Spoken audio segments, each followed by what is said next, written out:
Welcome to big news. నేను మీ గౌసుద్దీన్ షేక్. ఉన్నదే రాస్తా, చూసిందే చెప్తా. ఎస్, నేను చేవెళ్ళ లోక్సభ సీటు కోసం టికెట్ కోసం రేస్లో ఉన్నా. కానీ కాంగ్రెస్ పార్టీ తనకు కాకుండా మరొకరికి టికెట్ ఇస్తే అస్సలు పట్టించుకోను. ఖచ్చితంగా కాంగ్రెస్నే గెలిపిస్తాను. నేను కాంగ్రెస్ మనిషిని. కాంగ్రెస్ పార్టీ ఎవరికి టికెట్ ఇచ్చినా నాకు ఇవ్వాలని కోరుతున్నాను. మరొకరికి ఇచ్చినా నాకు అభ్యంతరం లేదు. ఎందుకంటే నేను కాంగ్రెస్ వాదిని. ఖచ్చితంగా విజయం కోసం, కాంగ్రెస్ పార్టీ అభ్యర్థి విజయం కోసం పెద్ద ఎత్తున శ్రమిస్తాను. కాంగ్రెస్ పార్టీని గెలిపించుకుంటానంటూ కేఎల్ఆర్ స్పష్టం చేశారు. బిగ్ న్యూస్కి ఇచ్చిన ఒక ఇంటర్వ్యూలో ఆయన మాట్లాడుతూ తాను రేసులో ఉన్న టికెట్ రాకున్నా పెద్దగా బాధపడనని, కాంగ్రెస్ పార్టీ అభ్యర్థి ఎవరున్నా గెలుపు కోసం శాయశక్తుల కృషి చేస్తానంటూ కేఎల్ఆర్ చెప్పుకొచ్చారు. ఎంపీ ఎన్నికల రేసులో ఉన్నారా?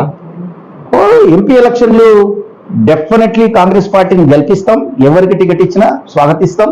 హైకమాండ్ నిర్ణయమే ఫైనల్. అంటే నేను కోరుకుంటున్నారా టికెట్? నేను టికెట్ అడిగినా కానీ టికెట్ ఎవరికి ఇచ్చినా స్వాగతిస్తామని. ఎట్లా ఉంది పరిస్థితి కాంగ్రెస్ పార్టీది? అంటే బీజేపీతో టఫ్ ఉంటుందా మీకు? బీఆర్ఎస్ ఇంకా పాత్ర పెట్టినట్టే. బీఆర్ఎస్ కు ఎవరు ఓటేయరు, ఎందుకంటే లాజిక్ లేదు. ఆయన బీజేపీ వాళ్ళు ఏమంటారు, మేము దేశాన్ని గొప్పగా పాలిస్తామంటారు.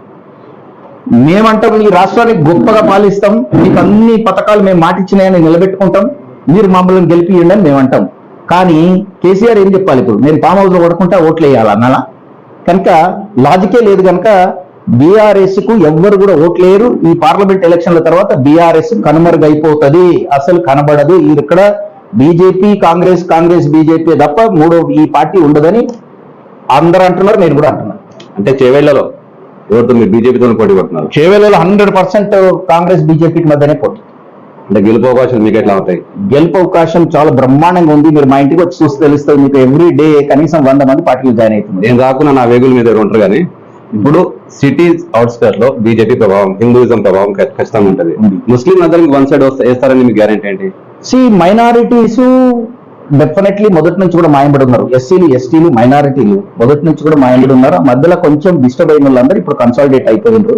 తర్వాత బీసీలకు కూడా మేము ఇప్పుడు బీసీ కుల గణన చేస్తున్నాం. తర్వాత దామాషా పద్ధతిలో రిజర్వేషన్లు పెంచుతున్నాం. తర్వాత వాళ్లకు మళ్ళీ సబ్ క్యాస్ట్ల వైజ్ గా కూడా మేము రిజర్వేషన్లు ఇవ్వాలనుకుంటున్నాం. అట్టడుగు వర్గాల వాళ్లకు రాజ్యాధికారం కాంగ్రెస్ తోనే సాధ్యం ఏదైతే స్లోగన్ ఇచ్చామో ఆ స్లోగన్ ప్రకారం ఈ మోర్ దాన్ 50% ఉన్న బీసీలకు అన్ని సబ్ క్యాస్ట్లకి కూడా రాజకీయ అధికారము ఇవ్వాలనే కాన్సెప్ట్ లో మేము ఇప్పుడు సర్వే చేయనున్నాం.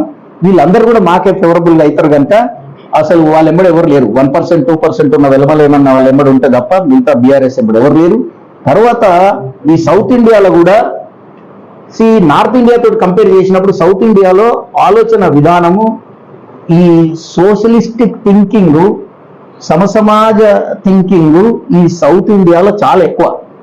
ఒక మత పిచ్చి అనేది ఇక్కడ లేదు. మతం అంటే గౌరవం ఉంది, కానీ పిచ్చి లేదు. ఇతరులను హేట్ చేయటం లేదు, ఇతరులను హింసించటం ఇక్కడ లేదు. కనుక మనం అందరం మనుషులము. ఎవరు ఇష్టం వచ్చినట్టు వాళ్ళు పూజ చేస్తారు. ఒక ఆయన మస్జిద్లో చేస్తాడు, ఒక ఆయన చర్చిలో చేస్తాడు, ఒక ఆయన గుళ్ళో చేస్తాడు.